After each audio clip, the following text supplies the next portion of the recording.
In a pristine suburban backyard, a 78-year-old widow was about to face public humiliation. What started as her granddaughter's birthday party took a shocking turn when she came face to face with her daughter-in-law's cruelest insult. Canor Hartwell wasn't your typical struggling pensioner. For 50 years, she had quietly built wealth alongside her late husband, known for her razor-sharp financial instincts. When Jessica called her financially stupid in front of the entire family, Canor had no idea this moment would shatter her carefully guarded secret. Her silent dignity would soon reveal a $2 million portfolio that would transform everything. The family believed about money, respect, and the quiet power of hidden wisdom. Before we jump back in, tell us where you're tuning in from, and if this story touches you, make sure you're subscribed, because tomorrow, I've saved something extra special for you. The afternoon sun cast long shadows across Michael and Jessica's perfectly manicured backyard, where colorful balloons bobbed in the gentle breeze above tables laden with store-bought decorations. 8-year-old Emma's birthday party was in full swing, the sound of children's laughter mixing with adult conversation as family members clustered around the expansive deck. Canor Hartwell sat quietly in her usual spot on the patio's edge, watching her granddaughter tear through presents with unbridled joy. "Mom brought homemade cookies again," Jessica announced to her sister-in-law Anna, her voice carrying just loud enough for Canor to hear. "I keep telling her she doesn't need to bake anymore. The bakery downtown does such beautiful work." She gestured toward the elaborate princess cake centered on the dessert table. "But you know how she is about spending money." Anna Hartwell glanced over at Canor, who was quietly arranging Emma's discarded wrapping paper into a neat pile. "The cookies look delicious," Anna said diplomatically. "Emma loves her grandmother's baking." "Of course she does," Jessica replied, adjusting the expensive designer watch on her wrist. "Children don't understand quality differences yet." Canor had heard similar comments throughout the afternoon, subtle digs wrapped in concerned observations about her old-fashioned ways. She'd learned long ago to let them roll off her back, understanding that Jessica's need to establish superiority often manifested in these small cruelties. What concerned her more was how Michael stood nearby, pretending not to hear, his shoulders tense with the familiar discomfort of avoiding confrontation. "Grandma Canor, look!" Emma ran over with a new art set, her face beaming. "It has 100 colored pencils." Canor smiled, her weathered hands gently examining the impressive set. "That's wonderful, sweetheart. You'll be able to create such beautiful pictures with all those colors." "Jessica picked it out," Michael interjected quickly, as if crediting his wife might prevent future criticism. "She has such a good eye for quality." "It was expensive," Jessica added, settling into the conversation with practiced ease. "But Emma deserves the best. I believe in investing in children's development, even if others might consider it wasteful." The barb was delivered with surgical precision, masked as virtue. Canor nodded politely, helping Emma carefully organize the pencils by color. She'd noticed the price tag, nearly $60 for an art set that would likely be forgotten within weeks. But she also saw the joy in her granddaughter's eyes, and that made any cost worthwhile.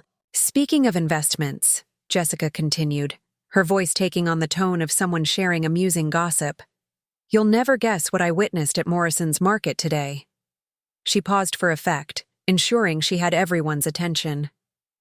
"I was behind someone at checkout who was arguing with the cashier about expired coupons. Not just one or two, an entire stack of them."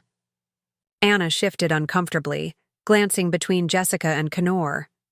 David, Michael's younger brother, looked up from where he'd been helping his nephew with a complicated toy assembly. Even the children seemed to sense the shift in adult energy, their play becoming more subdued. The poor cashier had to explain that the coupons were weeks past their expiration date, Jessica continued, her audience now fully captured. But this person kept insisting they should still be honored. It was quite the scene, holding up the entire line over maybe $3 in savings. Canor felt the familiar weight of recognition settling in her stomach, but she continued, organizing Emma's art supplies with steady hands.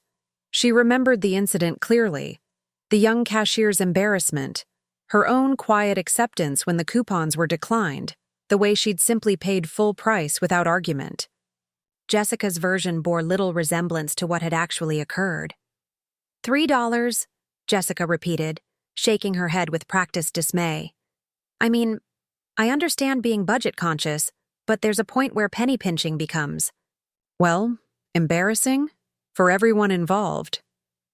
Maybe they really needed those $3, Anna suggested quietly, her nurse's instincts recognizing suffering even when it wore a different face. Jessica's laugh was sharp and dismissive. Anna, you're too kind. This wasn't about need, this was about stubborn pride. Some people refuse to accept that times change, that there are better ways to manage money than clipping every coupon in the Sunday paper. Michael cleared his throat, a sound Canor recognized as his warning signal that he wanted the conversation to move elsewhere. But Jessica was just getting started, the satisfaction of a captive audience feeding her momentum. The worst part, she continued, was watching someone so obviously out of touch trying to navigate modern retail. It's like watching your grandmother try to use a smartphone. Painful for everyone involved. The comparison hung in the air like smoke, its implications impossible to miss. Canor felt the sting of recognition, not just of the grocery store incident, but of countless similar moments where Jessica had found ways to diminish her without direct confrontation. Expired coupons, David said slowly, his teacher's instincts sensing the undercurrents in the conversation. Seems like an honest mistake. Was it, though? Jessica's voice sharpened with the excitement of someone approaching their point. Because this person had an entire system, a little accordion folder, all organized, like they'd been doing this for years. That's not a mistake. That's a pattern. Emma looked up from her art set, sensing the tension but not understanding. It's Source. Mommy, why are you talking about coupons? It's my birthday. You're right, sweetie, Jessica said, her tone immediately shifting to maternal warmth. Mommy was just sharing a story about people who don't understand how to manage money properly. But don't worry, you'll learn the right way to handle finances when you're older. The casual cruelty of using her granddaughter's birthday as a platform for humiliation cut deeper than Jessica's earlier barbs. Canor set down the colored pencils with deliberate care, her movements betraying none of the storm building inside. Her chest. Well, she said quietly, beginning to rise from her chair. I should probably... Oh, but we haven't even gotten to the best part yet, Jessica interrupted, clearly not finished with her performance. She turned to face Canor directly, her smile bright and predatory.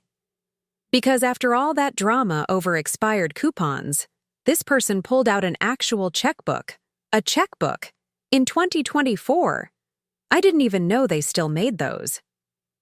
The laughter that followed was uncomfortable, forced. The sound of people who knew they were witnessing something wrong but felt powerless to stop it. Michael stared at his shoes. David's jaw tightened. Anna moved closer to Canor, as if proximity might provide protection. Jessica, Michael finally managed, his voice barely above a whisper. Maybe we should... Should what? Jessica's eyes flashed with challenge. Should pretend it's normal to be so completely out of touch with how money works? Should act like it's charming when someone's financial illiteracy becomes everyone else's problem? The word hung between them like a slap. Illiteracy. As if Canor's careful budgeting, her methodical approach to saving, her decades of experience, managing household finances were somehow evidence of ignorance rather than wisdom.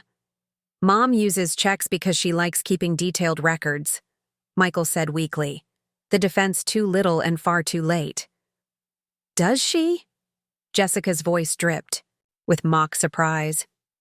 Because from where I stood, it looked more like someone who doesn't understand that the world has moved on, that there are better ways to handle money than hoarding expired coupons and writing checks like it's still 1975. Canor felt something shift inside her chest. Not anger exactly, but a recognition that this moment had been building for years. All the small slights, the subtle undermining, the persistent message that her ways were antiquated and embarrassing had been leading to this public humiliation. "I think," Canor said slowly, her voice carrying a quiet dignity that made everyone lean forward to hear, "that there are many ways to be foolish with money, and many ways to be wise." Jessica's smile faltered slightly, perhaps sensing that she'd pushed further than intended. "Of course," she said quickly. "I just think—" "You think," Canor continued, rising fully to her feet now, "that because someone doesn't spend money the way you do, they must not understand money at all." The conversation around them had completely stopped. Even the children had paused their play, sensing the gravity of the moment. Jessica's cheeks flushed, but whether from embarrassment or anger was impossible to tell. "I think," Jessica said, her voice taking on a defensive edge, "that refusing to adapt to modern financial practices is, well, it's financially stupid." The words hit the gathering like a physical blow. Anna gasped softly. David stepped forward as if to intervene. Michael's face went pale. Even the children stopped pretending not to listen. Canor stood perfectly still for a long moment, her 78 years of experience reading faces telling her everything she needed to know about this family gathering, this relationship, this moment that would define how they all moved forward. "I see," she said simply. She walked over to Emma, who was clutching her new art set with wide, confused eyes. "Happy birthday, sweetheart," Canor said, leaning down to kiss her granddaughter's forehead. "Make beautiful pictures with all those colors." Then she collected her purse, nodded politely to the assembled family, and walked through the house, toward the front door. Behind her, she could hear the immediate explosion of whispered arguments, Jessica's defensive justifications, Michael's weak attempts at damage control. But Canor kept walking, her steps steady and purposeful, carrying her away from the party and toward a decision that had been building for 5 years, ever since Robert's death had left her alone with secrets too heavy to bear and a family that had never bothered to truly know her. The afternoon sun was still shining when she reached her car, but something fundamental had shifted. The careful balance she'd maintained between truth and peacekeeping had finally shattered, and Canor Hartwell found herself standing at the crossroads between the life she'd been living and the one she might choose to embrace. The drive home from Michael's house felt longer than usual, though Canor's modest sedan covered the familiar route in less than 10 minutes. Her hands remained steady on the steering wheel, but Jessica's words echoed in the silence. "Financially stupid." The phrase sat in her chest like a stone, heavy and cold, refusing to dissolve despite her attempts to rationalize it away. She pulled into her narrow driveway, past the mailbox that still bore both her and Robert's names in faded lettering. The small ranch house looked exactly as it had that morning. Cream siding that could use fresh paint, shutters with a few loose slats, a front garden where she grew vegetables instead of expensive ornamentals. To anyone driving by, it was the home of someone making do, getting by, perhaps struggling more than they cared to admit. Inside, the familiar scent of lemon oil and old books welcomed her. The living room was clean but tired, furnished with pieces she and Robert had bought 40 years ago and maintained with the care of people who understood the difference between frugal and cheap. Everything had a story, a purpose, a reason for being kept rather than replaced. Canor set her purse on the kitchen counter and stood for a moment in the quiet. Through the window, she could see her neighbor Sarah Chen's house, a mirror image of her own, but updated with modern touches that spoke of comfortable financial success. Sarah's porch light was on, a signal they'd established years ago that meant, "Come over if you need to talk." But first, Canor needed to remind herself of something Jessica would never understand.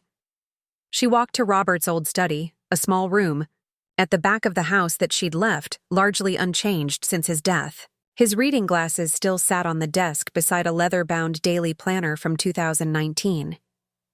She'd kept meaning to clear these personal items away, but somehow their presence had become a comfort, a reminder that the wisdom he'd shared hadn't died with him.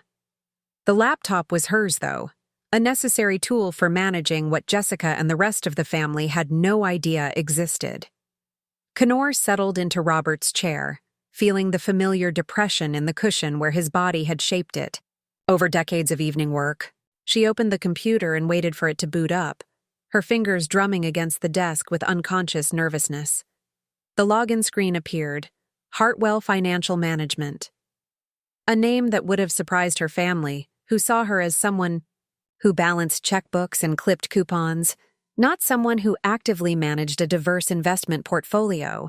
3 clicks brought up her primary account dashboard.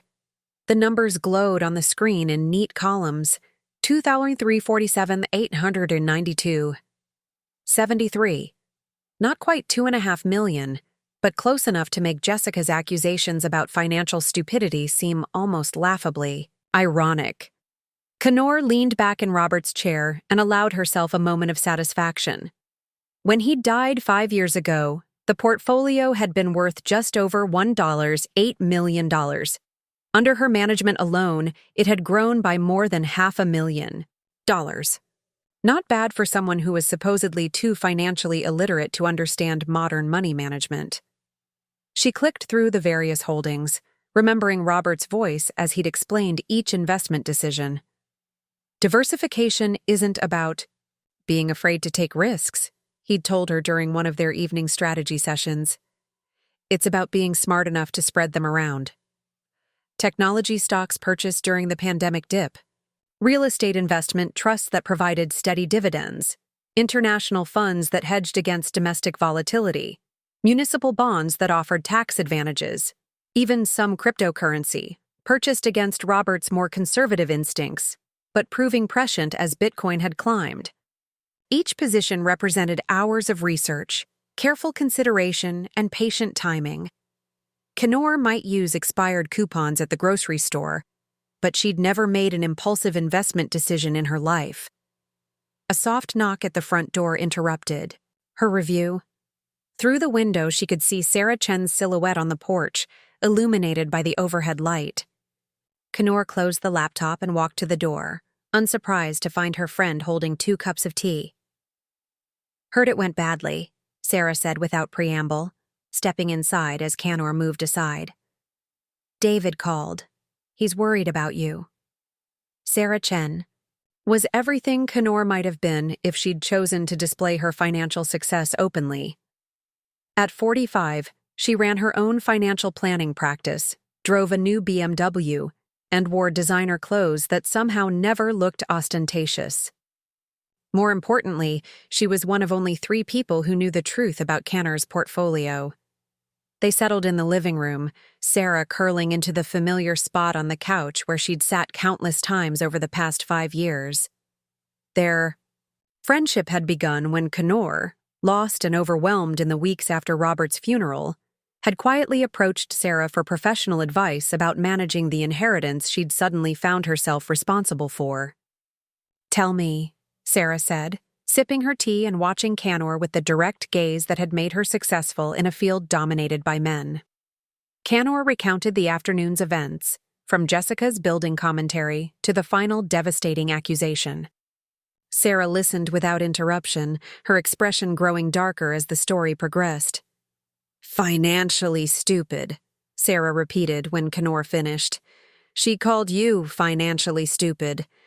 In front of everyone. Including the children." "Yes." Sarah set down her teacup with more force than necessary.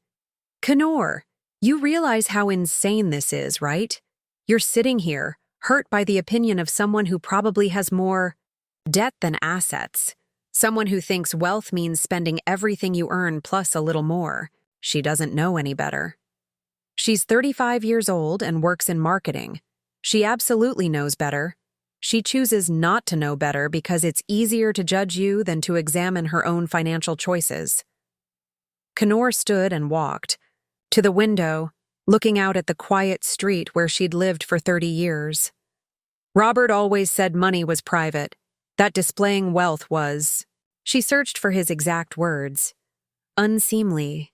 He believed in substance over appearance. Robert was a wise man, Sarah said gently. But he's been gone for 5 years, and you've been taking abuse from people who wouldn't exist financially, without credit cards and mortgage debt. There's a difference between being private and being invisible. I'm not invisible. Aren't you? Sarah joined her at the window. When was the last time anyone in your family asked your opinion about anything important? When did Michael last call you for advice instead of just checking if you were still alive? When has Jessica ever treated you like someone whose experience might have value? The questions hung in the air, their answers obvious and painful. Canor thought about the investment advice she'd offered Michael over the years, dismissed as lucky guesses. The times she'd bitten her tongue when Jessica made financial decisions that she could see were mistakes. The gradual erosion of her voice in family discussions, as if age had somehow made her irrelevant. You've been managing money longer than Jessica has been alive, Sarah continued. You've built wealth during recessions, market crashes, inflation, deflation, every economic challenge of the past 50 years. And today she called you financially stupid because you use coupons and write checks. Preparing and narrating this story took us a lot of time, so if you are enjoying it, subscribe to our channel. It means a lot to us. Now back to the story. Maybe I should adapt more to modern methods. Canor. Sarah's voice carried the firmness she used with clients who were about to make terrible decisions. You've outperformed the S&P 500 for 3 consecutive years. Your portfolio allocation is more sophisticated than 90% of the professionals I know. You're not behind the times. You're ahead of them. Canor turned from the window to face her friend. Then why does it feel like they're right? Why do I feel like I'm embarrassing them? Because you've been letting them define the conversation. They see your modest lifestyle and assume poverty. They see traditional methods and assume ignorance. They've created a narrative about who you are based on surface observations, and you've been too polite to correct them. Sarah moved closer, her expression intense. But here's what I don't understand. Why? Why let them think less of you? Why endure humiliation when you could end it with one bank statement? The question Canor had been asking herself for years, the one that had become more urgent with each passing slight, each dismissive comment, each moment when her family treated her like a burden rather than a resource. Because once they know, Canor said slowly, everything changes. The relationships become about money. The dynamic shifts. Michael starts worrying about inheritance instead of just calling because he loves me. Jessica starts calculating what she might gain instead of just, well, instead of whatever this is. You think this is better? Being treated like you're senile and poor? At least I know it's honest. Their feelings about me now aren't influenced by what they might get later. Sarah was quiet for a long moment, considering. That's very noble, she said finally, and very lonely. Yes, Canor admitted. It is. They sat in comfortable silence, 2 women who understood money and its complications, watching the evening settle over their quiet neighborhood. Somewhere across town, Canor's family was probably still processing the afternoon's events. Michael would be apologizing to empty rooms. Jessica would be justifying her behavior to anyone who would listen. David would be wondering how to fix what had been broken. There's another way to think about this, Sarah said eventually. Maybe the question isn't whether to tell them about the money. Maybe it's whether you want to keep pretending to be someone you're not. I'm not pretending. Aren't you? You're one of the most financially literate people I know, and you let your family treat you like you don't understand money. You have enough wealth to help solve their problems, and you watch them struggle with debt. You have decades of wisdom about building real financial security, and you let them make the same mistakes over and over because you're afraid of how they might react to the truth. Canor closed her eyes, feeling the weight of 5 years of secrecy pressing against her chest. Robert's voice echoed in her memory. Money is a tool, Canor. It's what you do with it that matters. What had she been doing with it? Hiding it. Hoarding it. Using it to maintain a peace that was built on lies and assumptions. Maybe Sarah was right. Maybe the question wasn't about the money at all. Maybe it was about who she was willing to be. The hidden portfolio. Part 3. Cracks in the foundation. The morning after Emma's party, Michael Hartwell stood in his kitchen holding his phone, staring at his mother's contact information as coffee grew cold in his mug. He'd been awake since 5, replaying yesterday's events with the kind of detailed analysis usually reserved for work presentations gone wrong. Each replay made him feel worse. "Just call her," Jessica said from the doorway, her tone carrying the sharp edge that had become her default setting whenever Canor's name arose. She was already dressed for work, her marketing executive armor perfectly in place despite the early hour. What exactly am I supposed to say? That she embarrassed herself yesterday. That using expired coupons in public reflects on our family. That, Jess. Michael's voice carried a warning he rarely used with his wife. She's my mother. And she's Emma's grandmother. Do you want our daughter growing up thinking that kind of financial confusion is normal? Michael watched his wife pour coffee into her travel mug, her movements precise and efficient. Everything about Jessica was precise and efficient, especially when it came to managing their image. It was one of the things that had attracted him to her 8 years ago, her ability to navigate social situations he found intimidating, her instinct for what looked right. Now it just felt exhausting. His phone buzzed with a text from David. "Called Mom twice. No answer. You talked to her yet?" Michael showed the message to Jessica, who shrugged. "She's probably sulking. Give her time to cool off, then explain that you understand her position, but the family needs to present a united front about financial responsibility." The phrase united front made Michael's stomach clench. He remembered being 12 years old, watching his father explain compound interest using coins from a mason jar. Robert Hartwell had made finance seem magical, the way money could grow if you were patient, the importance of thinking decades ahead instead of just months. Michael had been more interested in baseball cards, but he'd absorbed enough to know his mother wasn't the financial novice Jessica believed her to be. "I'm going over there," he decided. "Michael, don't you dare apologize. She needs to understand that—" But he was already grabbing his keys, leaving Jessica mid-sentence in their granite-countered kitchen. 20 minutes later, Michael stood on his childhood home's front porch, surprised to find the door answered by Sarah Chen rather than his mother. Sarah's expression was politely neutral, but her eyes held the look of someone who'd witnessed a crime. "She's in the garden," Sarah said without preamble.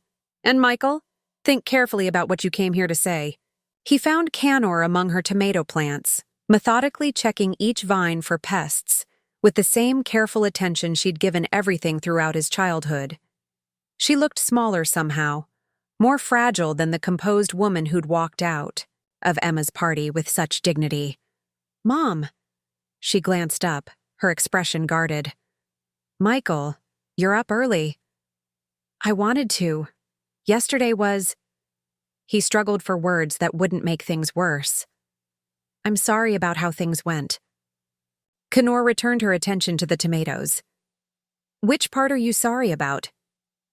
The question was delivered gently, but Michael felt its edge. He'd come prepared to smooth things over, to find some middle ground that would restore family peace without requiring anyone to actually change. His mother's quiet directness threw off his script. "I'm sorry you felt attacked." Felt attacked? Canor's hand stilled on the vine. "Michael, your wife called me financially stupid in front of my granddaughter. That wasn't a feeling. That was a fact. She was frustrated. The coupon thing was me trying to save $3 on groceries. Jessica turned it into public entertainment." Michael shifted uncomfortably. He'd heard Jessica's version of events multiple times since yesterday, each telling adding more dramatic details about his mother's supposed confusion and stubbornness. But standing here now, looking at the woman who'd managed their household budget for 50 years, the story felt different. She just wants what's best for the family. Does she? Canor's voice carried a note he'd never heard before. Not anger exactly, but something sharper than her usual patience. Tell me, Michael, when was the last time Jessica asked about my well-being? When did she express interest in my thoughts on anything that mattered? Mom, that's not fair. Isn't it? Canor stood, brushing dirt from her hands. I've been part of this family for 8 years, Michael. 8 years of birthday parties and holidays and family dinners. Can you tell me one personal thing Jessica knows about me? One question she's asked about my life before you got married? Michael opened his mouth, then closed it. He tried to remember conversations between his wife and mother that went beyond polite pleasantries and found his memory surprisingly empty. She's been stressed about money, he said finally. The house payment, Emma's school, everything's expensive now.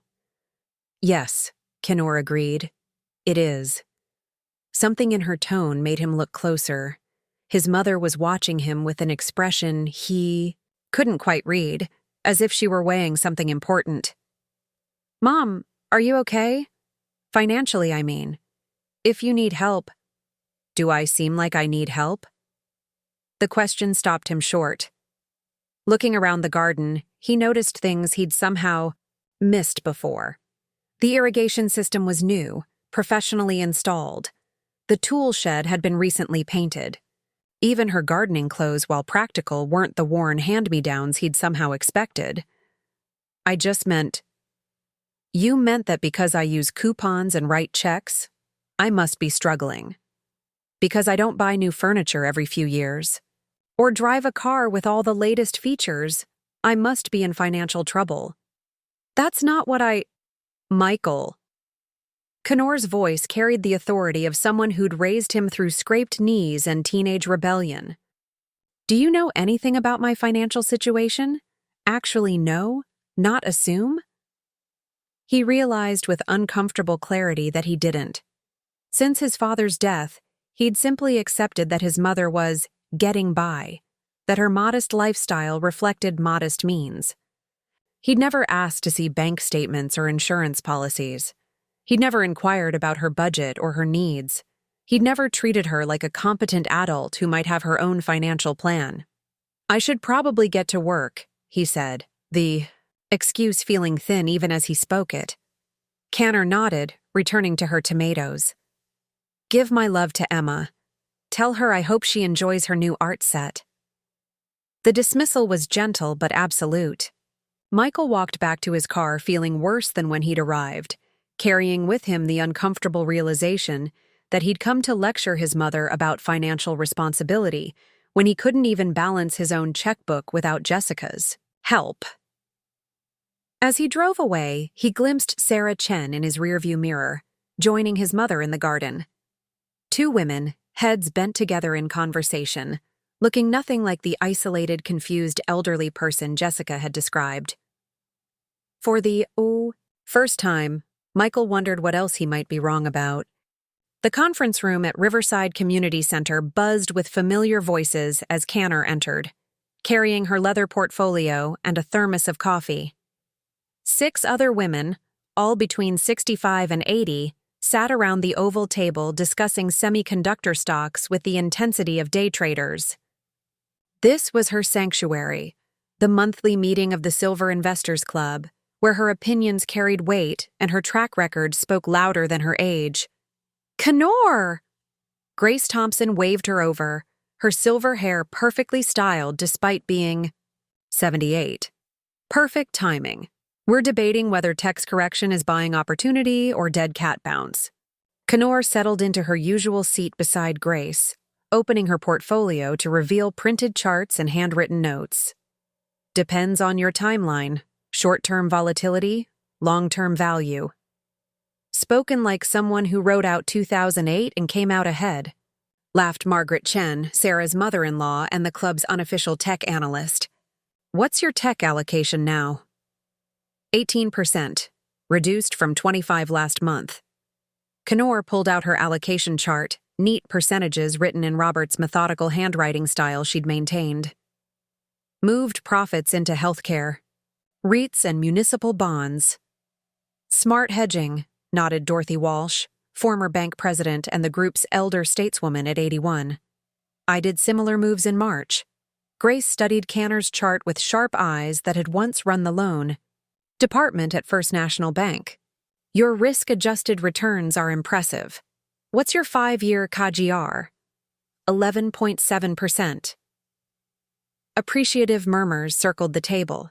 These women understood that number, compound annual growth rate above 11%, consistently was professional-level performance. Canor, Grace's voice shifted from analytical to concerned. Sarah told me about your family situation. The daughter-in-law who thinks you're financially incompetent? Heat flooded Canor's cheeks. It's complicated. No, it's not. Dorothy's voice carried decades of authority. I spent 40 years watching people judge women's financial capability based on appearances. Your family sees frugal living and assumes poverty. They're idiots. Dorothy, am I wrong? You've outperformed most professional managers, built substantial wealth, and maintained financial independence through widowhood. Yet some marketing executive half your age thinks you don't understand money? Margaret leaned forward. What exactly did she say? Canor reluctantly recounted Jessica's public humiliation, the expired coupons incident, the financially stupid declaration. By the time she finished, 6 faces showed varying degrees of outrage. That's abuse, declared Helen Kim, a retired financial advisor. Emotional and social abuse designed to diminish you. Grace slammed her pen down. Canor, how long have we been friends? 4 years. In 4 years, have I ever given you bad advice? No. Then listen carefully. You're being punished for virtues, frugality, modesty, careful spending. Meanwhile, someone drowning in consumer debt lectures you about money management. The situation is insane. But revealing my portfolio changes everything. Everything's already changed, interrupted Dorothy. Your daughter-in-law publicly humiliated you. Your son didn't defend you. The family dynamic is already broken. Margaret nodded agreement. The question isn't whether relationships will change. It's whether you want them to change in your favor or continue degrading. What would Robert say? Grace asked gently. Canor closed her eyes, hearing his voice. Money is power, Canor. Use it wisely, but use it. He'd say I've been too passive. Exactly. Grace's smile was fierce. So what are you going to do about it? Canor looked around the table at these accomplished women who'd built wealth, run businesses, survived market crashes and personal losses. None of them hid their competence or apologized for their success. I'm going to stop pretending to be someone I'm not. Good, Dorothy said firmly. It's time your family met the real Canor Hartwell. The conference room at Riverside Community Center buzzed with familiar voices as Canor entered, carrying her leather portfolio and a thermos of coffee. 6 other women, all between 65 and 80, sat around the oval table discussing semiconductor stocks with the intensity of day traders. This was her sanctuary, the monthly meeting of the Silver Investors Club, where her opinions carried weight and her track record spoke louder than her age. Canor! Grace Thompson waved her over, her silver hair perfectly styled despite being 78. Perfect timing. We're debating whether text correction is buying opportunity or dead cat bounce. Canor settled into her usual seat beside Grace, opening her portfolio to reveal printed charts and handwritten notes. Depends on your timeline, short-term volatility, long-term value. Spoken like someone who rode out 2008 and came out ahead, laughed Margaret Chen, Sarah's mother-in-law and the club's unofficial tech analyst. What's your tech allocation now? 18%, reduced from 25 last month. Canor pulled out her allocation chart, neat percentages written in Robert's methodical handwriting style she'd maintained. Moved profits into healthcare, rights and municipal bonds. Smart hedging, nodded Dorothy Walsh, former bank president and the group's elder stateswoman at 81. I did similar moves in March. Grace studied Canor's chart with sharp eyes that had once run the loan department at First National Bank. Your risk-adjusted returns are impressive. What's your 5-year KAGR? 11.7%. Appreciative murmurs circled the table. These women understood that number. Compound annual growth rate above 11% consistently was professional-level performance. Canor, Grace's voice shifted from analytical to concerned. Sarah told me about your family situation. The daughter-in-law who thinks you're financially incompetent? Heat flooded Canor's cheeks. It's complicated. No, it's not. Dorothy's voice carried decades of authority. I spent 40 years watching people judge women's financial capability based on appearances.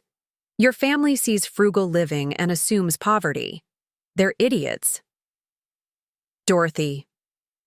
Am I wrong? You've outperformed most professional managers, built substantial wealth, and maintained financial independence through widowhood.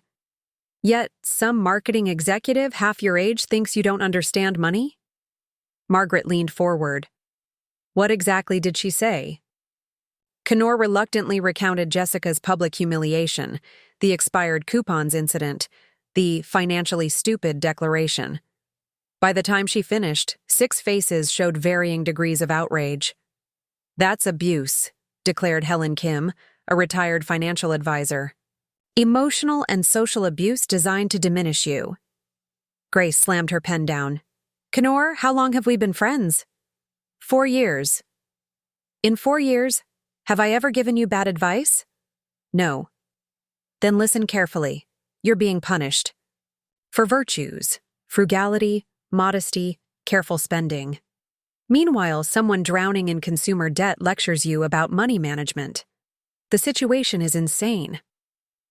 But revealing my portfolio changes everything. Everything's already changed, interrupted Dorothy. Your daughter-in-law publicly humiliated you. Your son didn't defend you. The family dynamic is already broken. Margaret nodded agreement. The question isn't whether relationships will change. It's whether you want them to change in your favor or continue degrading. What would Robert say? Grace asked gently. Canor closed her eyes, hearing his voice. Money is power, Canor. Use it wisely, but use it. He'd say I've been too passive.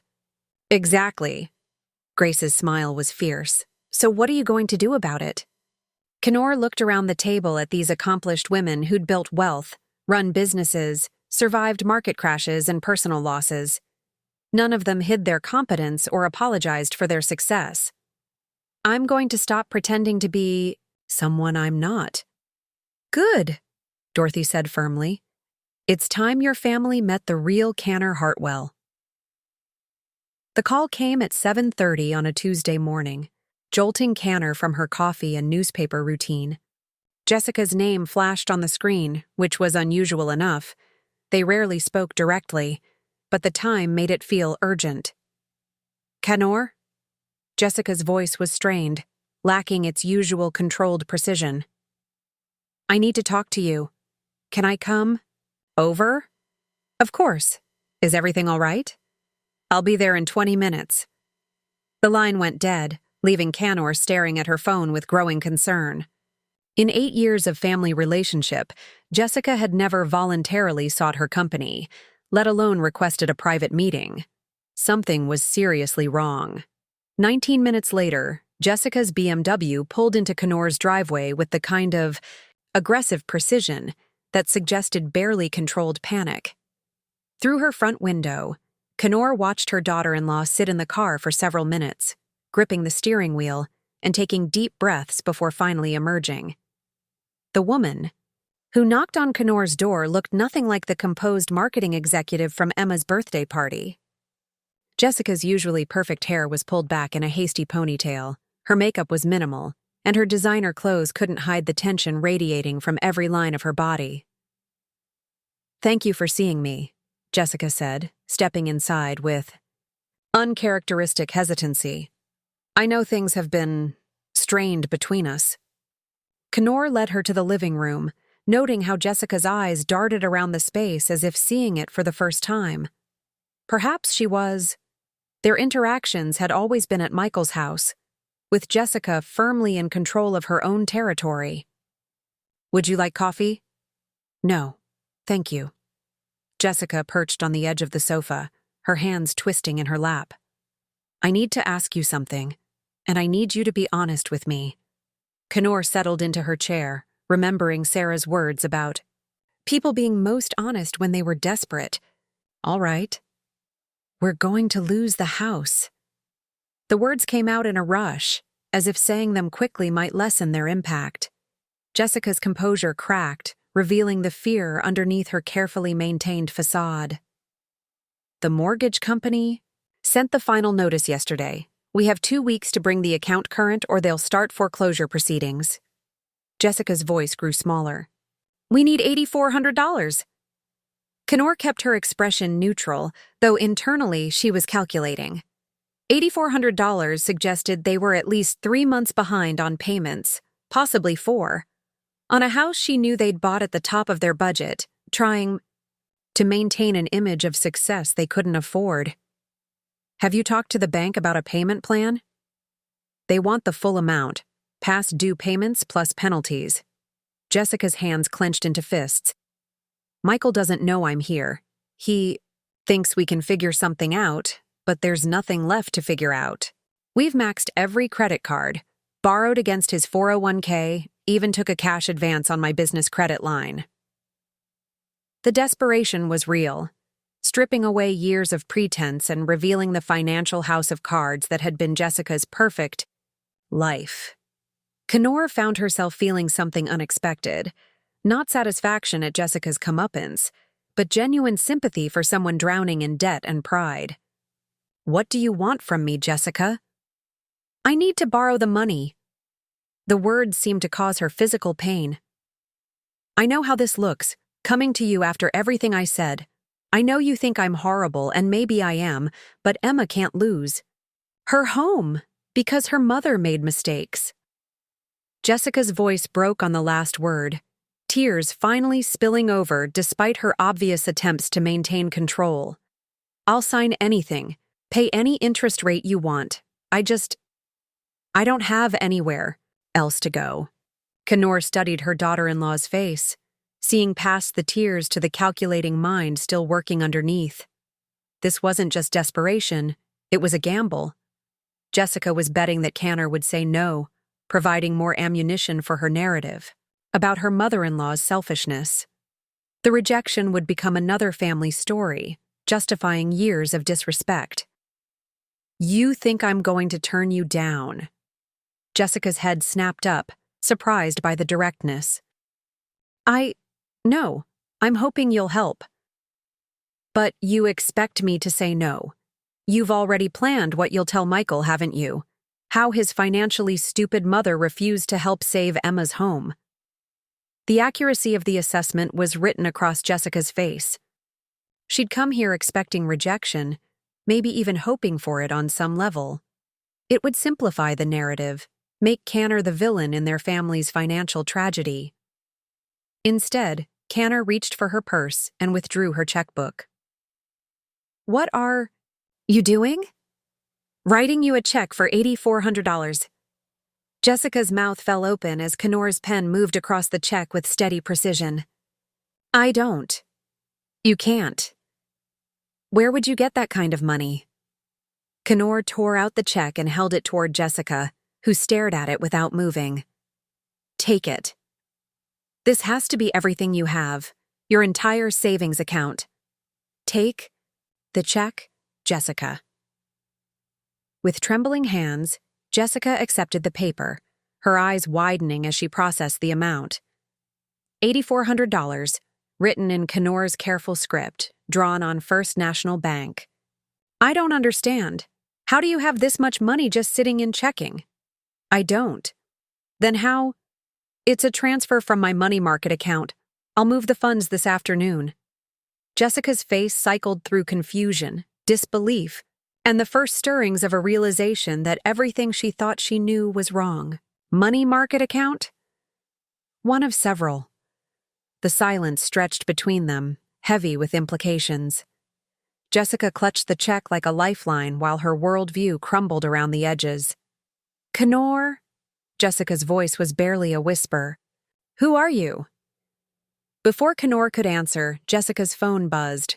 A text message notification, probably from Michael wondering where she was.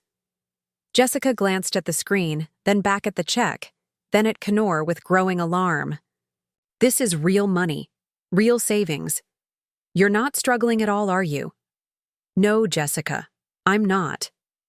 But the coupons, the old car, the way you live, the way I choose to live. Jessica stood abruptly, pacing to the window as if movement might help her process this revelation. How much? How much money do you actually have? Canor looked at her daughter-in-law, this woman who had publicly humiliated her, dismissed her intelligence, treated her like a burden, and made a decision that would change everything. Enough to buy your house outright and still have money left over for Emma's college education. The check fluttered from Jessica's hands, landing on the coffee table between them like a declaration of war. When Jessica turned back from the window, her face was white with shock and something that might have been the beginning of understanding. We need to call Michael, Jessica said, her voice hollow. We need to call him right now. Michael arrived within 30 minutes, his face tight with confusion and worry. He'd left work mid-meeting after Jessica's frantic call, understanding only that there was some kind of emergency involving his mother and money that required his immediate presence. He found them in Canor's living room, Jessica sitting rigidly.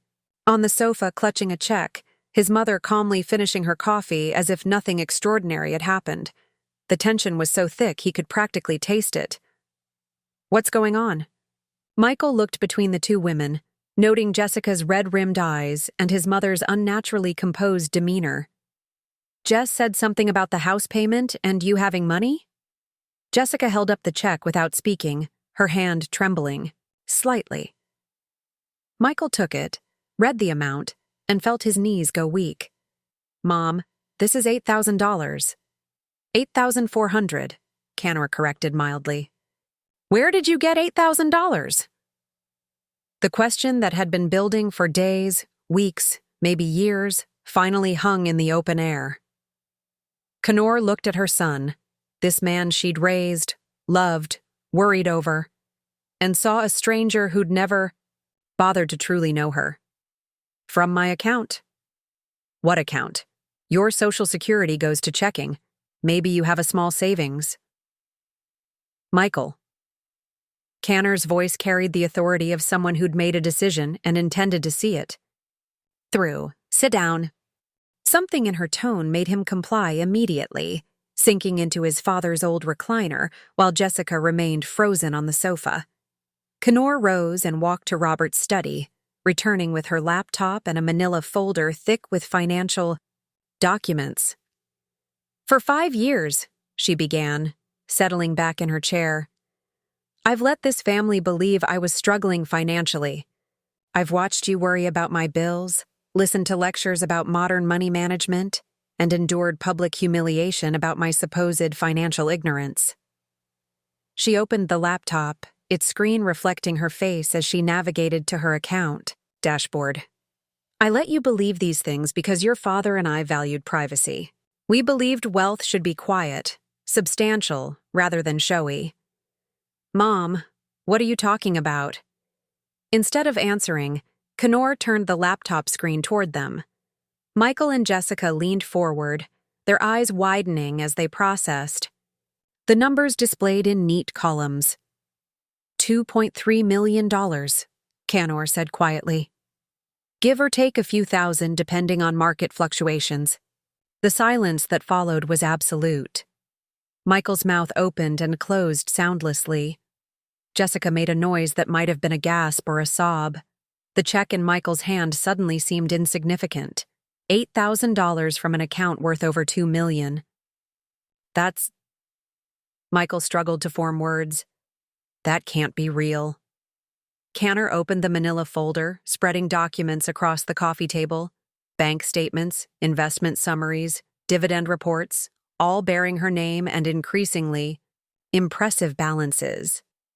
Your father was an excellent financial advisor, but he wasn't the only one in this family who understood money. Jessica picked up a quarterly statement with shaking hands. This says you made $43,000 in dividends last quarter alone. REITs and blue-chip stocks. Your father taught me the importance of income-producing assets. Michael stared at a brokerage statement showing individual stock holdings worth hundreds of thousands of dollars. Tesla, Microsoft, Apple? Mom, you own tech stocks? I've been buying Apple since 2009, Microsoft since the early 90s. Canor's voice carried a hint of pride. Your father initially thought technology was too risky, but I convinced him that innovation was the future. You convinced him? Michael's voice cracked. You were making investment decisions? We made them together for 50 years. I've been making them alone for 5.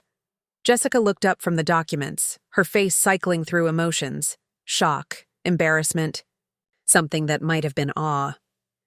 The grocery store, the expired coupons. You were shopping for $3 in savings when you could have bought the entire store. Frugality isn't about necessity, Jessica. It's about values. Your father and I built this wealth by distinguishing between wants and needs, by spending intentionally rather than impulsively. But you let us think. Michael's voice trailed off as the full implications hit him. All those times I worried about you, asked if you needed help with bills, felt guilty about not contributing more to your expenses. You never asked about my actual financial situation. You made assumptions based on my lifestyle choices. The words hit like physical blows. Michael remembered every condescending conversation, every time he'd spoken to his mother like she was a financial child who needed guidance. Every instance where he'd felt superior because he had a real job while she was just getting by on Social Security. The investment advice you gave me last week, he said slowly. You weren't guessing. You actually know this stuff. Michael, I've been managing money longer than you've been alive. I've survived 6 major market corrections, the savings and loan crisis, the dot-com bubble, 2008, the pandemic crash. I didn't just survive them, I profited from them. Jessica set down the document she'd been studying, her hands visibly shaking. I called you financially stupid. The words hung in the air like an accusation, impossible to take back or minimize. Canor looked at her daughter-in-law with something that might have been pity. Yes, you did. In front of everyone. In front of Emma. Jessica's voice was barely a whisper. I humiliated you publicly when you know more about money than I'll ever understand. Yes. Why didn't you stop me? Why didn't you show me this? Jessica gestured at the financial documents spread across the table. Because I hoped you'd recognize your mistake without needing proof. I hoped someone who claims to care about family would apologize for cruelty without requiring evidence of their error. Michael felt something crumble inside his chest. The comfortable narrative he'd built about his family, his role as the successful son caring for his struggling mother. Mom, I'm so sorry. I had no idea. That's the problem, Michael. You had no idea because you never asked. For 5 years, you've treated me like a child who needed financial supervision instead of an adult who might have her own plans and capabilities. But why hide it? Why let us worry and assume and... He gestured helplessly at the documents. Why live like you're poor when you're actually wealthy? Canor looked at the evidence of her financial success spread across the coffee table, then at the faces of her family members. Shocked, embarrassed, struggling to reconcile everything they thought they knew with this new reality. Because I wanted to know who you really were, how you'd treat me when you thought I had nothing to offer but your obligation, how you'd speak to me when you believed I was dependent on your goodwill. The judgment in her voice was quiet but devastating. Jessica began to cry, not the manipulative tears of someone seeking sympathy, but the genuine grief of someone recognizing their own cruelty. And now you know, Canor continued. When you thought I was powerless, you were comfortable dismissing my opinions, mocking my methods, treating my presence as a burden rather than a gift. What happens now? Michael asked, his voice small. Canor closed the laptop and began gathering the financial documents. Now you decide what kind of family you want to be. One that respects each other regardless of financial status, or one that only values members based on their perceived worth. She stood, holding the folder against her chest like armor. The money doesn't change who I am, it just reveals who you are. Michael arrived within 30 minutes, his face tight with confusion and worry. He'd left work mid-meeting after Jessica's frantic call, understanding only that there was some kind of emergency involving his mother and money that required his immediate presence.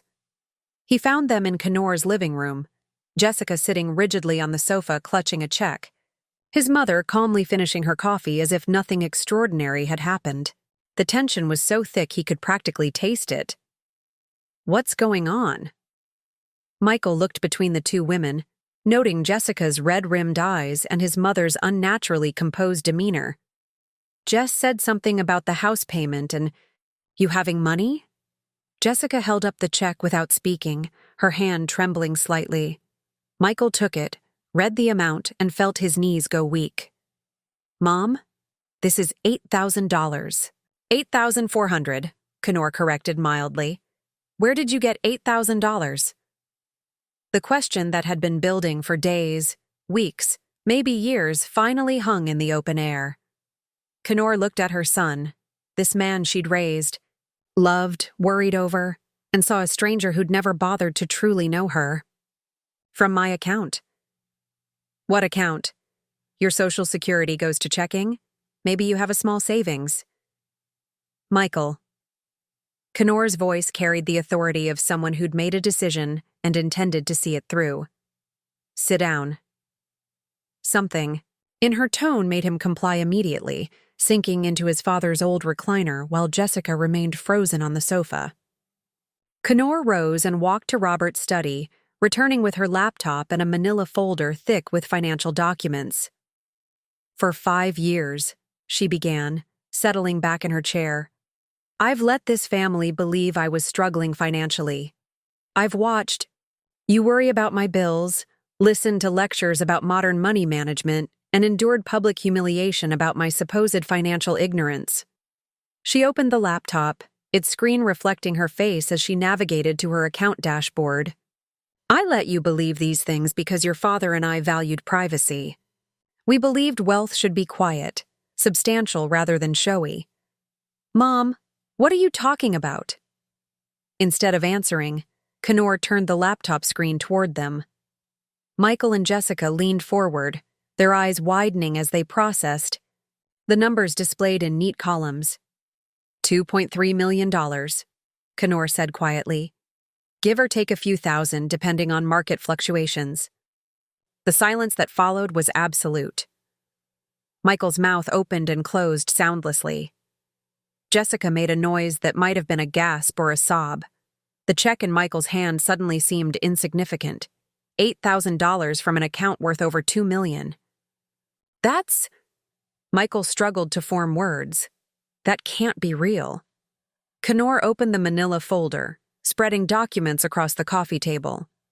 Bank statements, investment summaries, dividend reports, all bearing her name and increasingly impressive balances. Your father was an excellent financial advisor, but he wasn't the only one in this family who understood money. Jessica picked up a quarterly statement with shaking hands. This says you made $43,000 in dividends last quarter alone. REITs and blue chip stocks.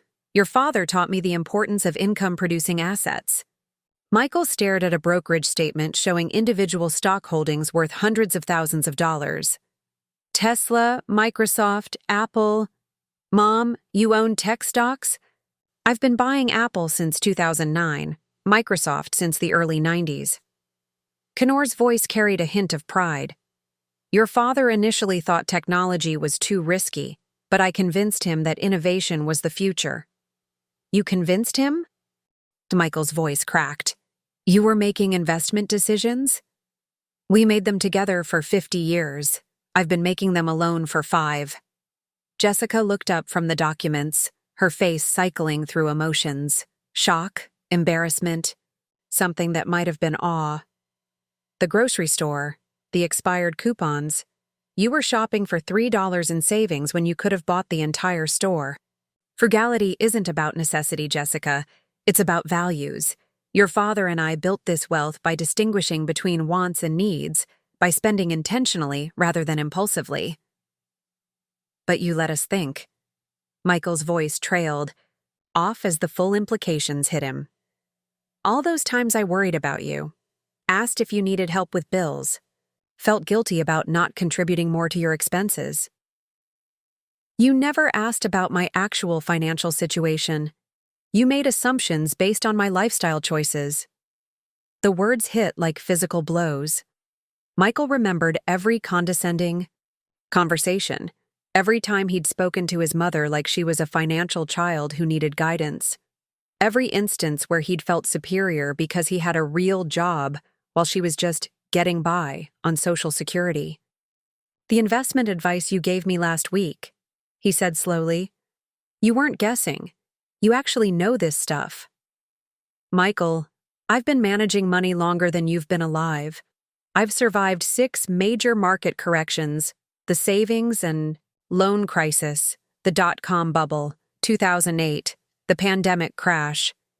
I didn't just survive them. I profited from them. Jessica set down the document she'd been studying, her hands visibly shaking. I called you financially stupid. The words hung in the air like an accusation, impossible to take back or minimize. Canor looked at her daughter-in-law with something that might have been pity. Yes, you did. In front of everyone. In front of Emma. Jessica's voice was barely a whisper. I humiliated you publicly when you know more about money than I'll ever understand. Yes. Why didn't you stop me? Why didn't you show me this? Jessica gestured at the financial documents spread across the table. Because I hoped you'd recognize your mistake without needing proof. I hoped someone who claims to care about family would apologize for cruelty without requiring evidence of their error. Michael felt something crumble inside his chest. The comfortable narrative he'd built about his family, his role as the successful son caring for his struggling mother. Mom, I'm so sorry. I had no idea. That's the problem, Michael.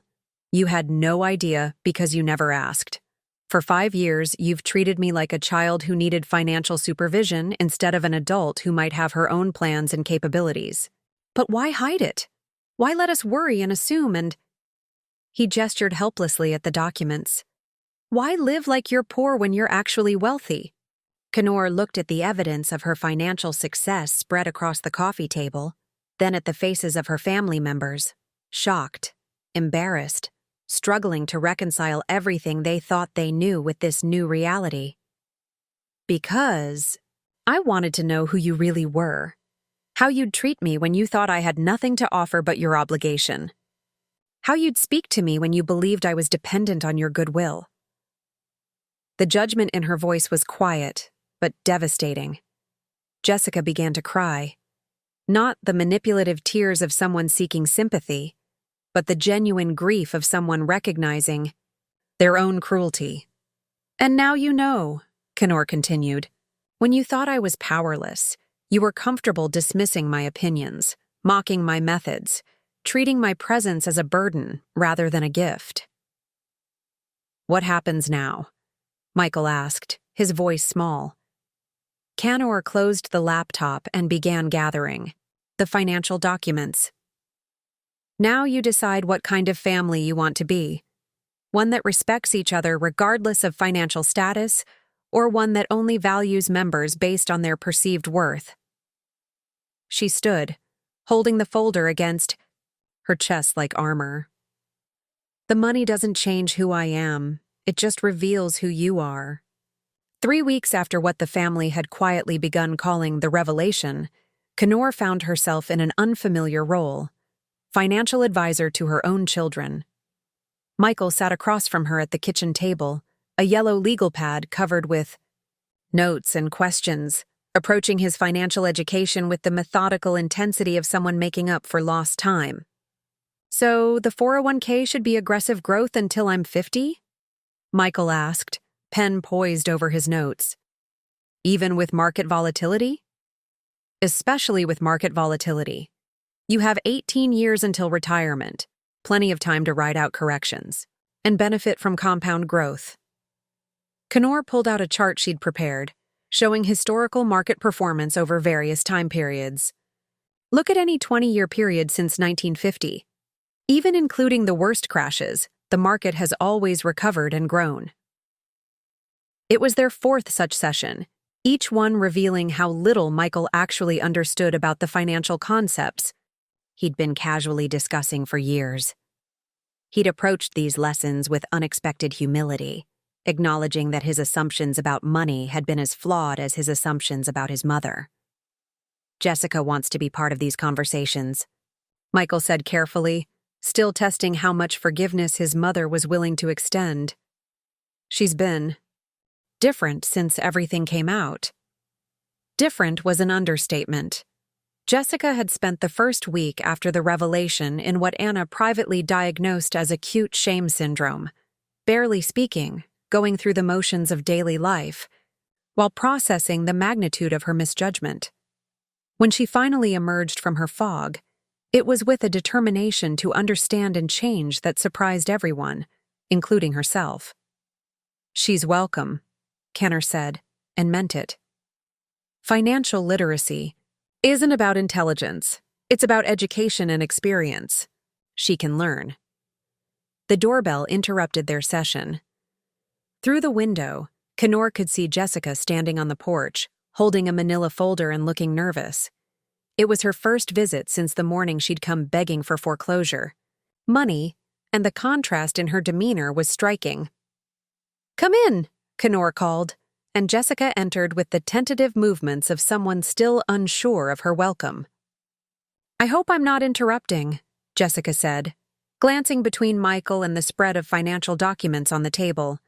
"I brought the budget analysis you suggested." Over the past 3 weeks, Canor had given Jessica an assignment: track every expense, categorize every purchase, and calculate the true cost of their lifestyle choices. It was a humbling exercise designed not to punish but to educate, showing Jessica exactly where their money went and why they'd ended up in crisis. Jessica placed her folder on the table with the reverence of a student submitting a crucial assignment. "I found some concerning patterns." Canor opened the folder to find meticulously organized spreadsheets, expense categories, and handwritten analysis that showed hours of careful work.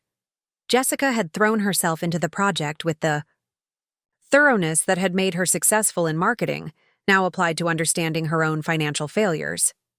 "Tell me what you discovered." "We were spending almost 40% more than we earned," Jessica said, her voice steady despite the shame in her eyes. "Not counting debt payments, just regular expenses, mortgage, car payments, dining out, clothes, activities for Emma."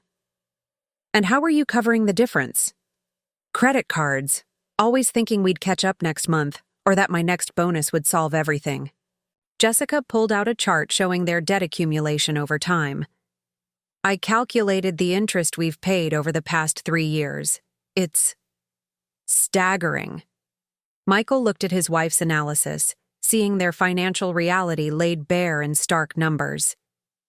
$37,000 in interest payments alone. "Money that could have been invested instead of borrowed," Canor observed. "At a 7% return, That could have grown to over 60,000 in 10 years. Jessica nodded miserably. I understand now why you were careful with money. Every dollar spent carelessly is a dollar that can't work for your future. It was exactly the lesson Canor had hoped Jessica would learn, not through lectures or judgment, but through her own discovery. Understanding the true cost of financial choices was more powerful than any amount of criticism. What changes are you making? Canor asked. We're selling the BMW, Jessica said, the words clearly difficult despite being rehearsed. The payment is eating us alive, and honestly, I bought it to impress people who probably didn't notice anyway. Michael added, We're cutting dining, out by 70%, canceling subscriptions we never use, and finding less expensive activities for Emma that are actually more enriching. And I'm starting a side consulting business, Jessica continued, using my marketing skills to help small businesses. Extra income that goes directly to debt reduction and building an emergency fund. Canor studied the budget projections Jessica had created, impressed despite herself. The work was thorough, realistic, and showed genuine understanding of financial principles she'd never bothered to learn before. How long to become debt-free? 28 months with the current plan, Jessica said. Faster if my consulting takes off or if we get bonuses. And after that? Investment accounts. Real ones, not just hoping the 401k will somehow be enough. Jessica met Canor's eyes directly. I want to understand what you understand. I want to build real wealth instead of just the appearance of wealth.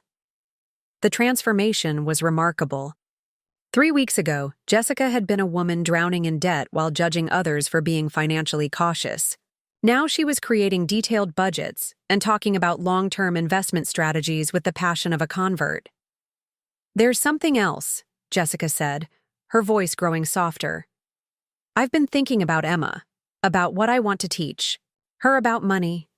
And what's that? That wealth isn't what you spend, it's what you save.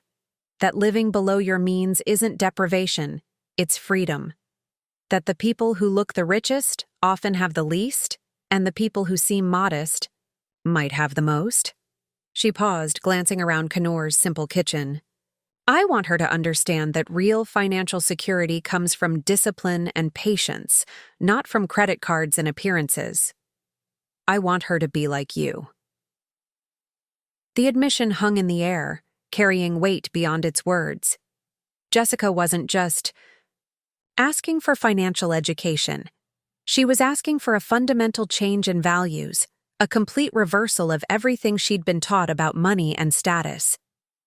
It's not easy, Canor warned. Living below your means when everyone around you is spending freely. Driving an older car when you can afford better. Choosing function over fashion. I know, but I've seen where the other path leads. Jessica gestured to her budget analysis. To stress, to lies, to desperate phone calls begging for money from people you've treated badly. Michael reached for his wife's hand, a gesture of support that carried its own significance. Their marriage had been strained by financial pressure and the revelation of how they'd misjudged his mother. Working together on their financial rehabilitation was helping them rebuild more than just their bank account. There's one more thing, Jessica said, reaching into her purse. She pulled out a check and placed it on the table. I want to pay you back for the foreclosure money.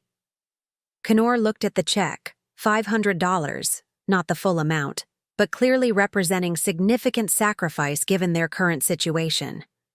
This is too much for where you are financially. It's exactly what we can afford. I calculated it carefully, and I need to pay you back, not because you're demanding it, but because I need to prove to myself that I can keep my commitments. The gesture was more symbolic than practical. Canor could easily afford to forgive the debt entirely. But she understood that Jessica needed this act of repayment, this evidence that she was becoming someone who honored her obligations. I'll accept it on one condition, Canor said.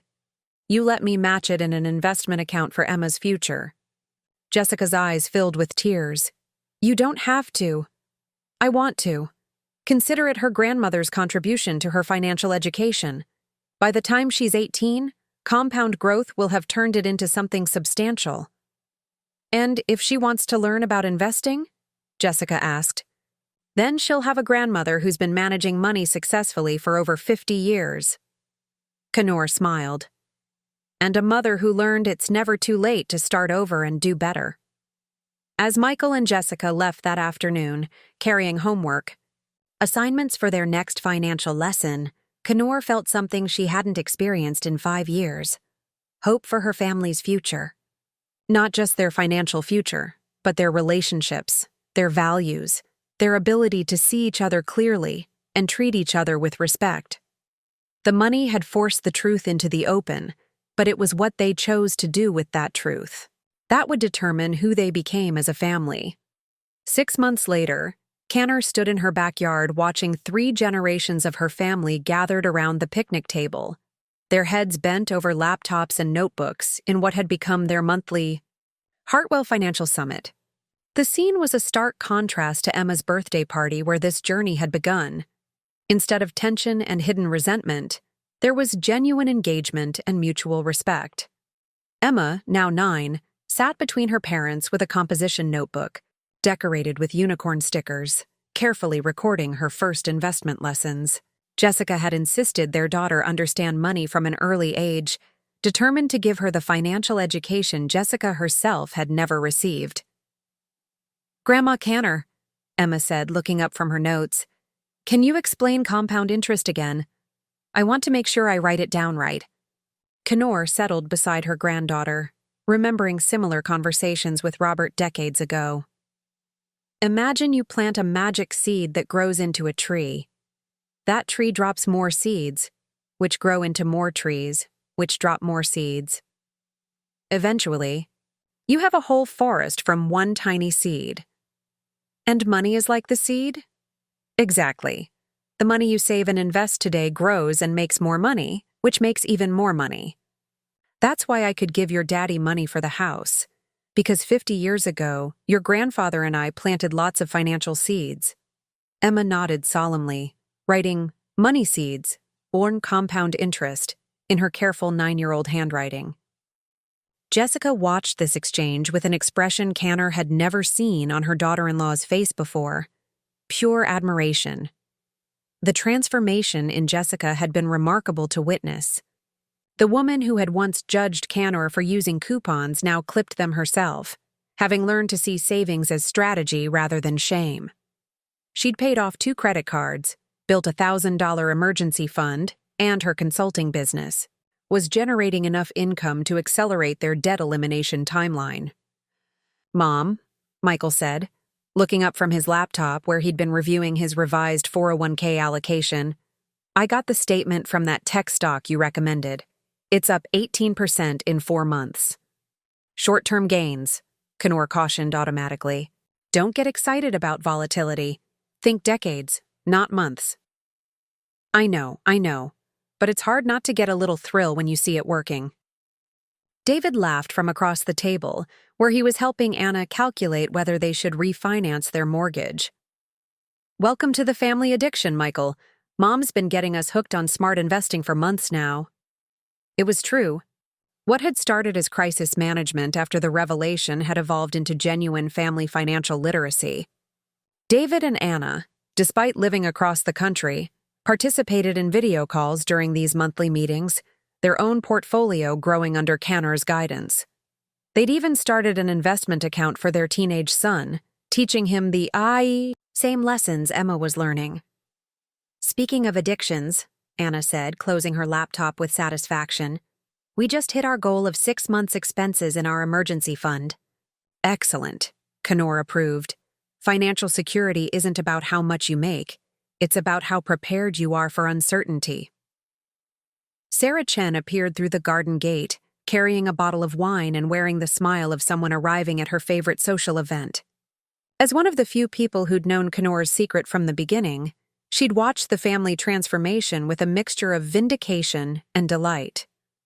How's our star student? Sarah asked, settling beside Jessica and reviewing the budget spreadsheet on her screen.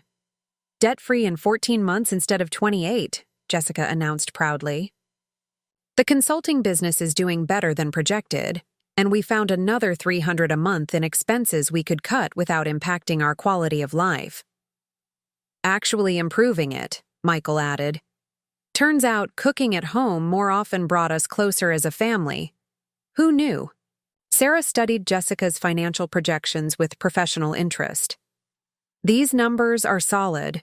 You've got a real aptitude for this. I had a good teacher. Jessica glanced at Canor with an expression that held no trace of her former condescension. I just wish I'd been smart enough to listen sooner. Canor felt a familiar warmth at the acknowledgement, but more importantly, she saw that Jessica had truly internalized the lessons. The change wasn't performative or temporary. It was fundamental, rooted in genuine understanding rather than imposed compliance. Grace Thompson's voice called from the front yard. Canor, are you hiding back there with all the financial wizards? Come through the gate, Grace. You're just in time for Emma's investment presentation. Grace appeared, immaculate as always at 78, carrying a folder that undoubtedly contained her own portfolio updates. She'd become a regular attendee at these family meetings, serving as both additional expertise and living proof that women of their generation could be financial powerhouses. A presentation? Grace's eyes lit up. This I have to see. Emma stood with the confidence of someone who'd been preparing for weeks, her unicorn notebook open to carefully illustrated charts. This is my report on why kids should start investing early. She'd drawn a timeline showing two investors, one who started saving at age 10, another who started at age 30. Using the compound interest principles Canor had taught her, she'd calculated how much more wealth the early starter would accumulate by retirement. The person who starts young ends up with twice as much money, even though they only saved for 10 more years, Emma concluded, pointing to her colorful bar chart. So, I want to start now.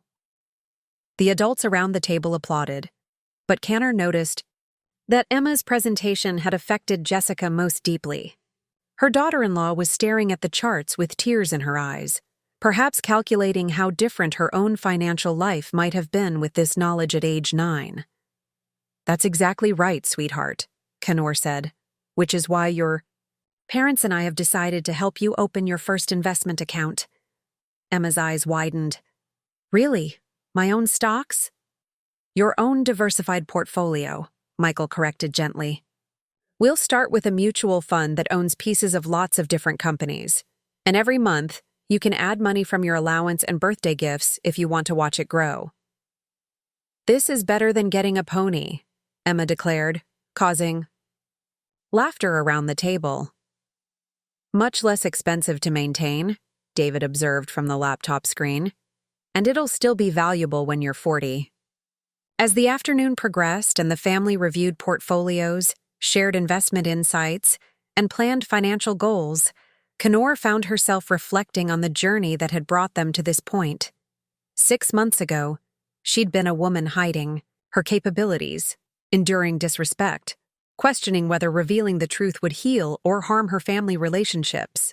Now she looked around at faces engaged in genuine learning, relationships rebuilt on foundations of honesty and mutual respect, and a granddaughter who would grow up understanding wealth as security rather than status. The transformation had been worth every moment of the pain that preceded it. Mom, Michael said during a break in the financial discussions, I need to tell you something.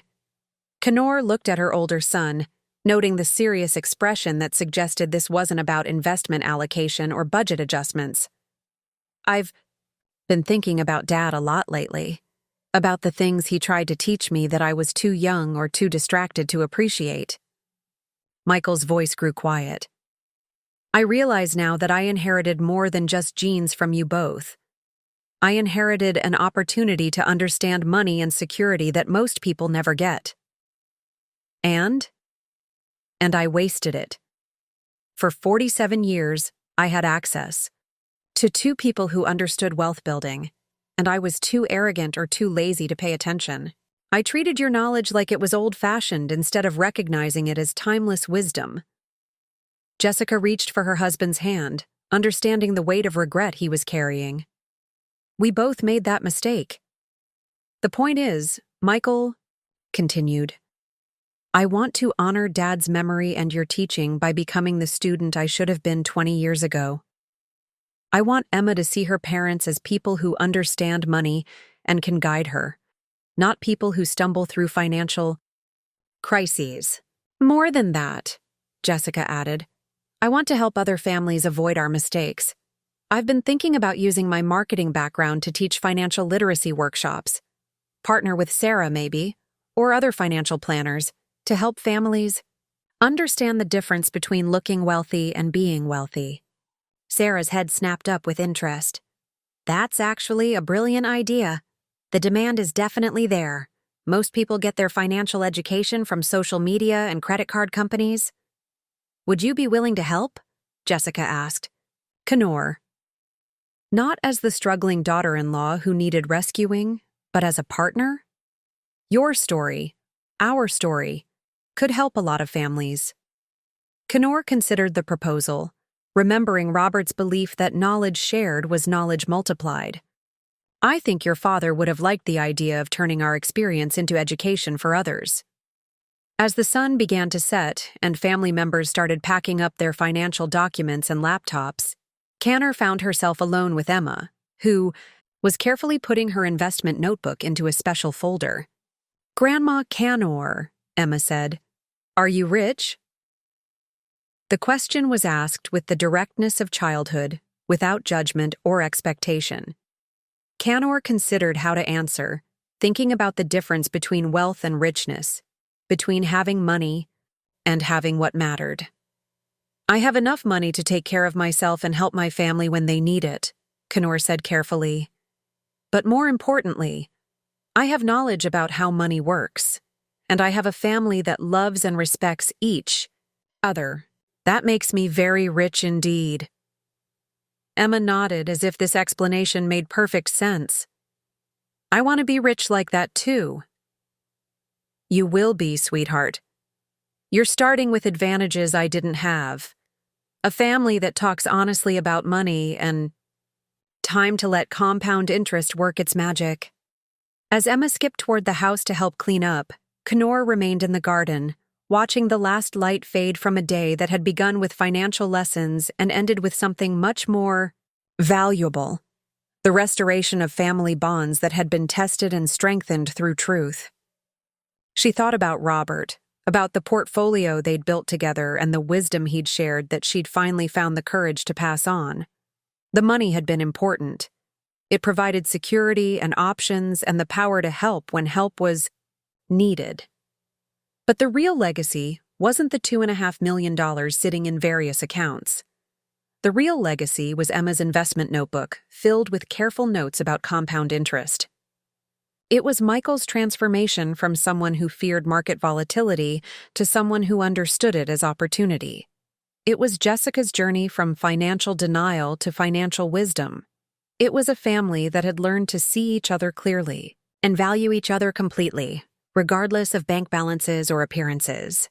As Canor walked toward the house where 3 generations were cleaning up the remnants of their financial summit, she felt Robert's presence in the evening breeze and heard his voice in her memory. Money is a tool, Canor. It's what you do with it that matters. She'd spent 5 years hiding her tools, protecting a secret that had cost her dignity and respect. But in revealing the truth, she'd discovered something far more valuable than wealth: the power to transform relationships, to pass on wisdom, and to build a legacy that would compound across generations in ways no investment portfolio ever could. The hidden portfolio had finally served its true purpose: not just growing money, but growing family bonds that would prove more durable than any market correction and more valuable than any financial statement could measure. Up next, you've got 2 more standout stories right on your screen. If this one hit the mark, you won't want to pass these up. Just click and check them out. And don't forget to subscribe and turn on the notification bell so you don't miss any upload from us.